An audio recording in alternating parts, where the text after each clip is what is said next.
et Madame les membres du bureau politique, Messieurs les responsables des coordinations départementales, chers journalistes,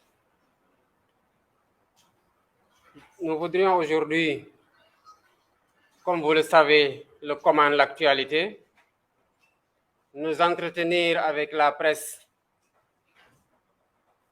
pour parler à l'opinion nationale et internationale de beaucoup de questions relatives à la situation politique et sociale dans notre pays.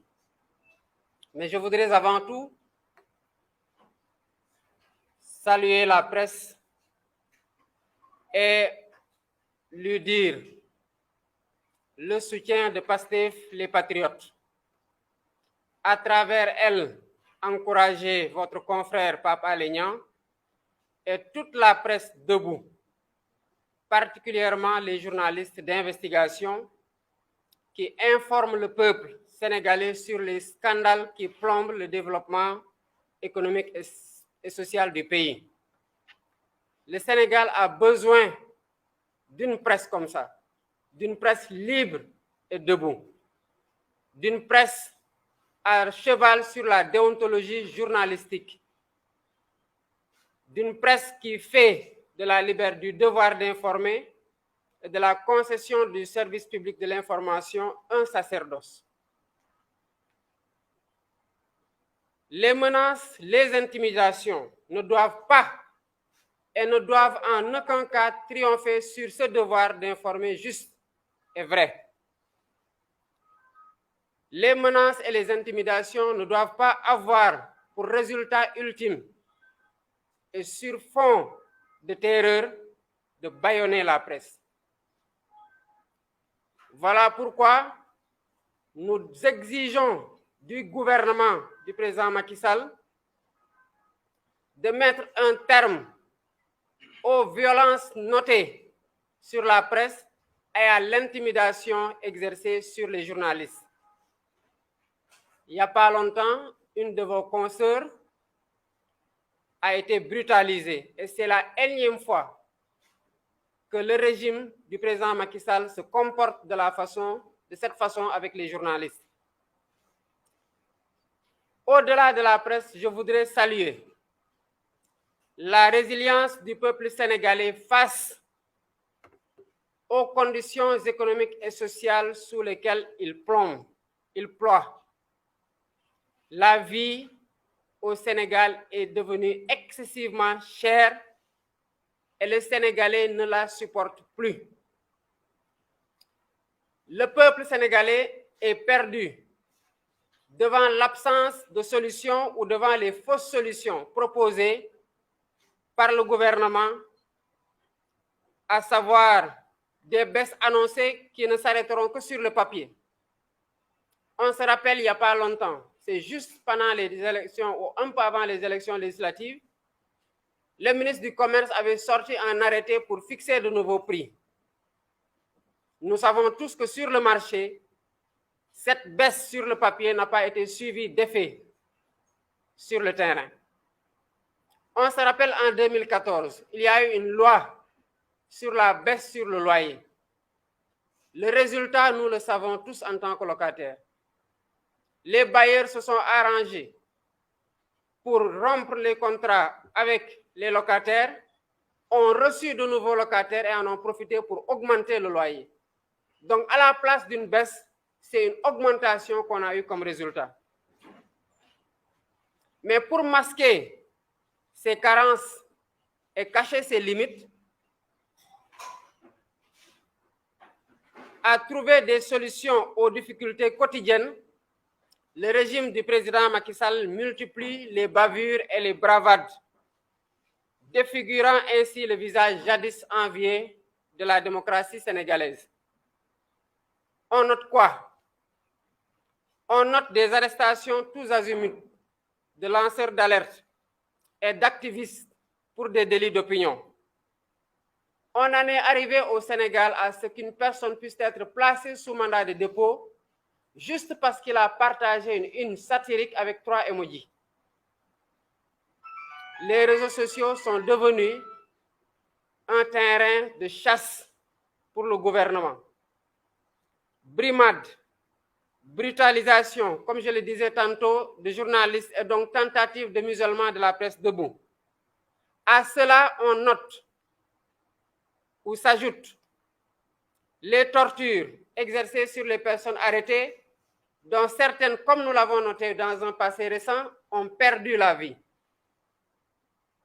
en prison, avec une confiscation des corps pour refuser aux familles endeuillées l'autopsie et souvent l'enterrement du corps de leur être cher perdu, qu'ils soient maris, époux ou enfants ou frères.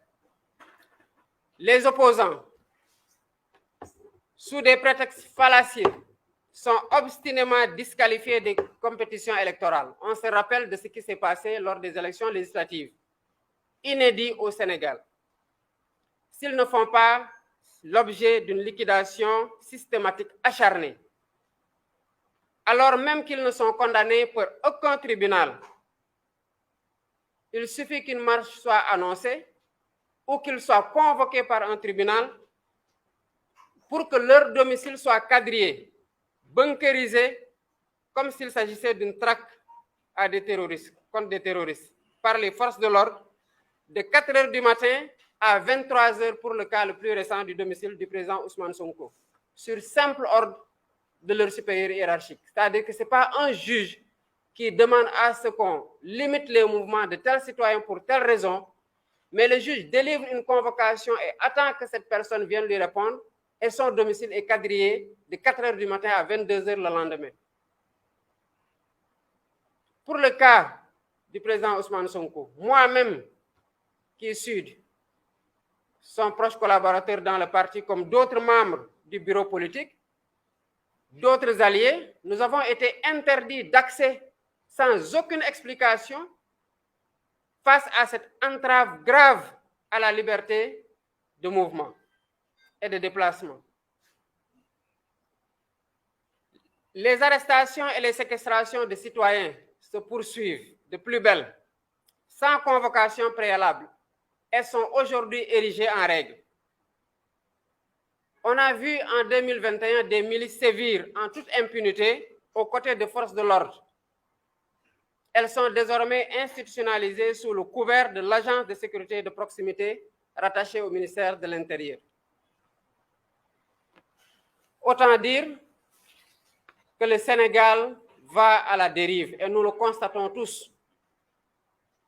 Toutefois, ce tableau sombre, d'ailleurs non exhaustif, loin de rendre compte de la force du régime en place, renseigne plutôt sur son agonie. Il n'y a qu'un régime finissant qui se comporte de la sorte. Nous avons noté récemment l'arrestation sans convocation de la garde rapprochée du président Ousmane Sonko pour essayer de mettre un terme au Nemmeeku Tour, entendons par là les visites de proximité que le président Sonko déroule dans le Sénégal des profondeurs. Je voudrais dire ici, au nom du bureau politique de PASTEF les Patriotes, que cette dynamique victorieuse dans la perspective de 2024, à savoir le Nemmeeku Tour, va se poursuivre. Ces visites sobres dans le Sénégal des profondeurs, dans le calme et la sérénité, vont se poursuivre. N'en déplaise au président Macky Sall et à ses souteneurs. Les provocations qu'on a notées du début à la fin, avec finalement l'arrestation de sa garde rapprochée, n'y feront absolument rien du tout. Le Nemmeeku Tour va se poursuivre dans le calme et la sérénité. Le Nemmeeku Tour va se poursuivre dans la même dynamique de paix. Mais pour qu'il y ait paix, ou pour que cette dynamique de paix puisse être assurée et consolidée, il faudrait que les provocations cessent. Et c'est le lieu pour nous d'interpeller toutes les personnes, quelle que soit l'autorité dont elles sont investies, de parler pendant qu'il est encore temps au président Macky Sall pour qu'il arrête les brimades, les persécutions, les provocations. Le président Ousmane Sonko et sa délégation ont fait à Mbour 16 jours. Pendant ces 16 jours-là, dès le premier jour, on a reçu des jets de grenades lacrymogènes pour des visites qui se passent pour éviter tout attroupement à l'intérieur des maisons. Et des gendarmes ont poursuivi la caravane jusqu'à la fin du Némékoutour. À un moment donné, nous avions pensé que ça aurait pu être un élément de sécurité supplémentaire. Mais ce que ça a empêché à ce que le convoi du président Sonko soit attaqué à Tchiki et que nos véhicules soient caillassés, que nos militants soient blessés. Non, ça ne l'a pas empêché. Donc, à quoi sert la gendarmerie dans nos convois du Némékoutour, si ce n'est parce qu'ils sont en tenue de combat, de chercher à intimider et de faire dans la provocation qui finalement risquera un jour ou l'autre par donner un résultat auquel qu'on ne souhaite pas. Les autorités de la société, membres de la société civile, les bonnes volontés, mais surtout les autorités religieuses sont invitées, priées de parler pendant qu'il est encore temps, pendant qu'il n'y a pas encore de dégâts incommensurables, pendant qu'il n'y a pas encore de vie perdue, de parler au président Macky Sall. Nous avons remarqué lors de l'audition du président Ousmane Sonko, récemment, le 3 novembre, que l'audition s'est bien passée. Au-delà de la bunkerisation anormale, injuste et injustifiée de son domicile, de la restriction de sa liberté d'aller et venir et des membres de son parti, que cela s'est passé comme nous le souhaitions, comme l'avait appelé de ses voeux le président Ousmane Sonko, à savoir dans la sérénité. Mais pourquoi il y a eu cette sérénité? Parce qu'on a respecté ses droits fondamentaux. On le rappelle, en 2021, tout est parti de l'entrave de sa liberté de circuler. Au-delà de la bunkerisation, on a cherché à lui tracer un itinéraire non sécurisé où il y avait des nervis. On a refusé de passer par là-bas. On a bloqué son convoi et on l'a enlevé en l'accusant de troubles à l'ordre public. On l'a mis dans une caserne militaire. Cette année, malgré la militarisation outrancière de la capitale et la bunkerisation de son domicile, malgré les provocations, l'audition s'est passée dans le calme et la sérénité, parce qu'ils ont respecté les droits fondamentaux.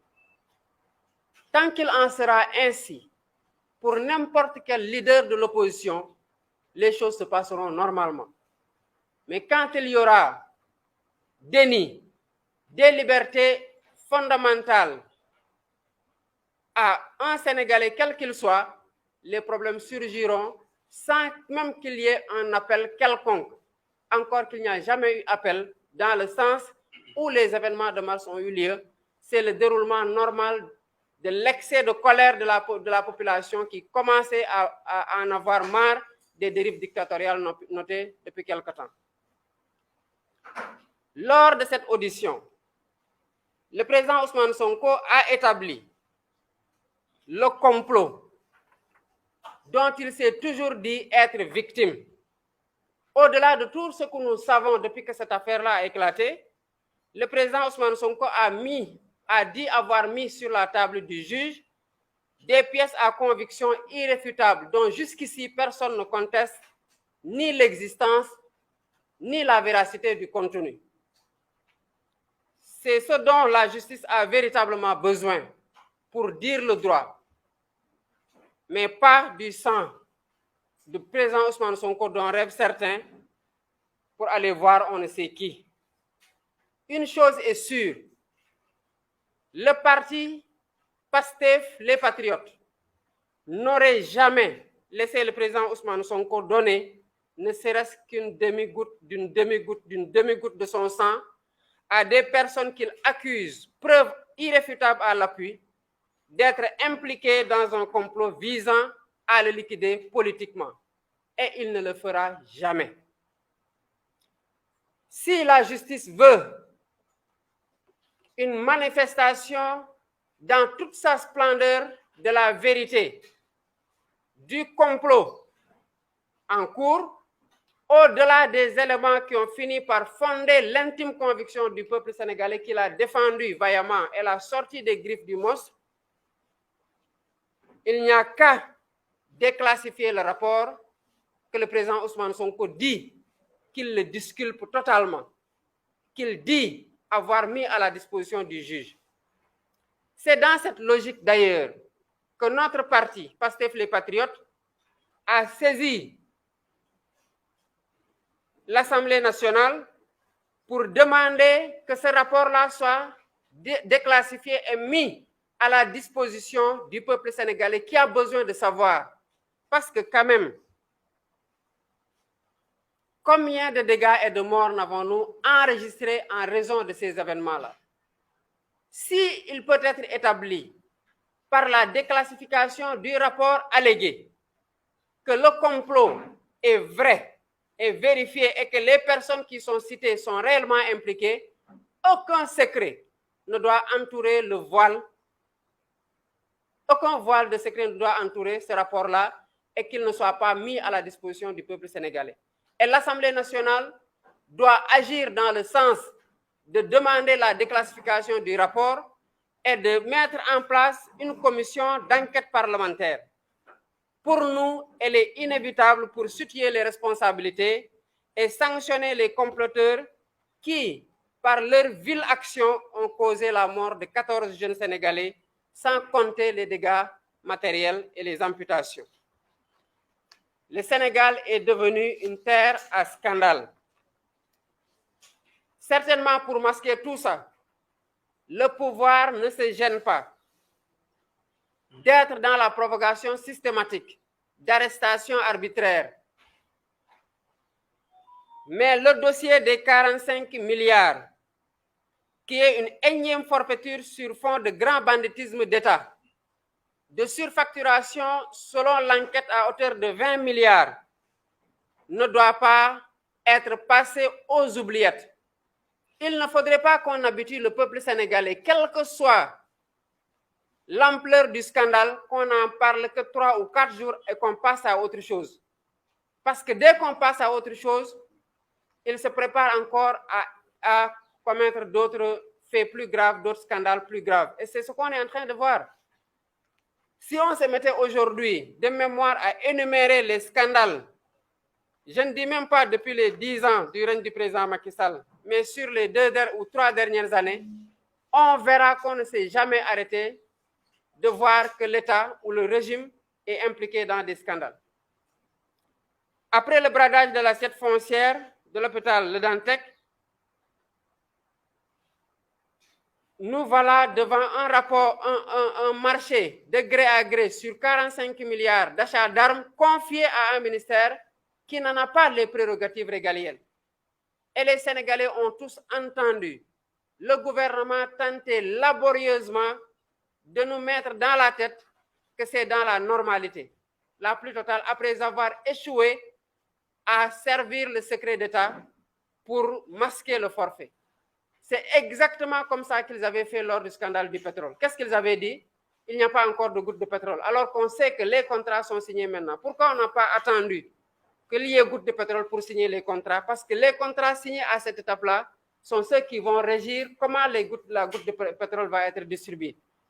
Cette fois-ci, on nous dit secret d'État, secret militaire, secret défense, pour ne pas dire la vérité aux Sénégalais et sous ce rapport masquer tous les scandales qui impliquent le régime actuel.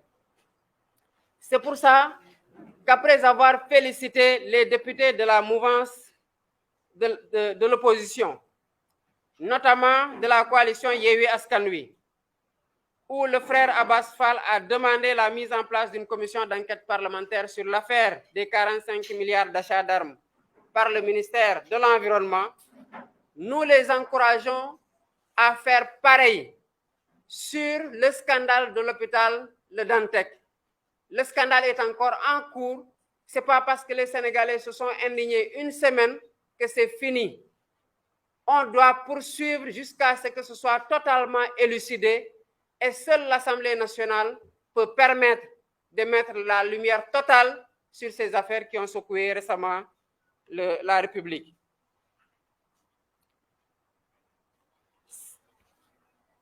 Au-delà de cette question-là, nous notons que de plus en plus, beaucoup de souteneurs du président de la République, malgré tout ce qu'il a dit en tant qu'opposant luttant contre le troisième mandat, après avoir été président de la République, après avoir interprété avec rigueur les dispositions constitutionnelles, après avoir pris l'engagement de respecter la Constitution telle qu'on l'a tous compris et voté, avant même 2016, mais surtout avec le référendum de 2016, les voilà qui, un par un, commencent à encourager le président Macky Sall à aller dans le sens de la déclaration d'une troisième candidature. Je lui rappelle ce qu'il rappelait au président Abdoulaye Wade, que ceux qui le poussent à aller vers un troisième mandat, une troisième candidature illégale et immorale, et qui bandent les muscles parce qu'ils ne comptent que sur la répression aveugle et violente contre le peuple sénégalais, l'essentiel de ceux qui poussaient le président Abdoulaye Wade à faire pareil sont aujourd'hui de son côté.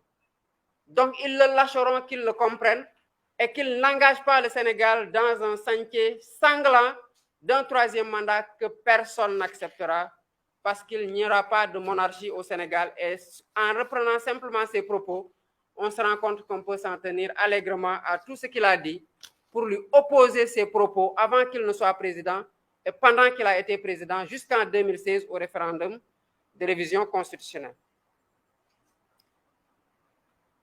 Pour ceux de ses compagnons et lui-même qui peuvent être amenés à croire que la militarisation excessive et ridicule du pays peut suffire à imposer une troisième candidature illégale et immorale et aboutir à un vol des élections et son maintien au pouvoir, nous leur rappelons qu'il y a eu dans l'histoire récente et dans d'autres pays des régimes beaucoup plus sanguinaires, mieux armés et plus répressifs que le régime du président Macky Sall. La Tunisie avec Ben Ali est un cas récent. L'Égypte avec le cas de Hosni Moubarak est un cas récent. Et nous pouvons encore les citer à foison. Donc il est temps pour lui et pour ceux de son camp qui l'encouragent à aller vers cette dynamique-là, à cesser d'allumer le feu dont personne, y compris eux-mêmes, ne sortira indemne. C'est le lieu encore pour nous de croire désespérément, quand il s'agit surtout du président Macky Sall, à un sursaut de lucidité de sa part qui lui fera renoncer à un troisième mandat qui, comme il lui a dit, lui-même par le passé, a coûté 11 vies à nos concitoyens. Et nous appelons encore une fois les guides religieux, qui sont les régulateurs sociaux, d'être dans la prévention. Tout ce que nous voyons aujourd'hui comme VAR contre Macky Sall et contre ses souteneurs peuvent leur être accessibles et il leur appartient de lui faire entendre raison, parce qu'une vie perdue est une vie de trop. Une amputation d'un jeune est une vie déjà bousillée. Un investissement perdu, c'est une vie chamboulée. Il ne faudrait pas que tout ça soit fait, qu'on décompte les morts jusqu'à 13 ou plus, pour qu'enfin ne daignent intervenir ces autorités-là. La meilleure adoration divine, c'est de sauver une vie. Les autorités religieuses et tous les hommes de ce pays épris de paix, en anticipant, comme sont en train de le faire beaucoup de mouvements citoyens et de la société civile, peuvent faire entendre raison à Macky Sall et à ses compagnons pour qu'on n'en arrive pas à cet excès-là qui nous a conduits et nous a valu les pertes que nous avons eues en 2011. Pour conclure, il y a 3 ans déjà, nous vous disions que Macky Sall est fini et qu'il fallait désormais le conjuguer au passé. Le futur du Sénégal, heureusement, se fera sans lui. Toutes ces dérives qu'il multiplie, tous ces plans diaboliques déjoués, Tous ces complots mal ourdis qui éclatent en plein jour sont des signes, comme je le disais tout à l'heure, d'une fin de règne. Mais surtout, des signes d'un doute persistant d'un homme qui se sentait si fort qu'il s'était promis de réduire l'opposition à sa plus simple expression. La vérité aujourd'hui, c'est qu'à ce stade de la confrontation des idées avec l'opposition ou des rapports de force qu'il impose au peuple, l'opposition administre des dizaines de collectivités territoriales qui étaient entre ses mains ou entre les mains de ses alliés. La vérité, c'est qu'il a été obligé de partager la questure, la vice-présidence de l'Assemblée nationale, la présidence des commissions à l'hémicycle où il n'est plus majoritaire.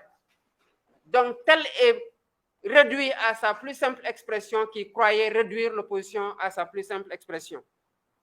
Au final, donc, c'est bien lui, Macky Sall, dont l'expression a été simplifiée, qui n'a plus que la force publique sous commandement pour compenser son illégitimité.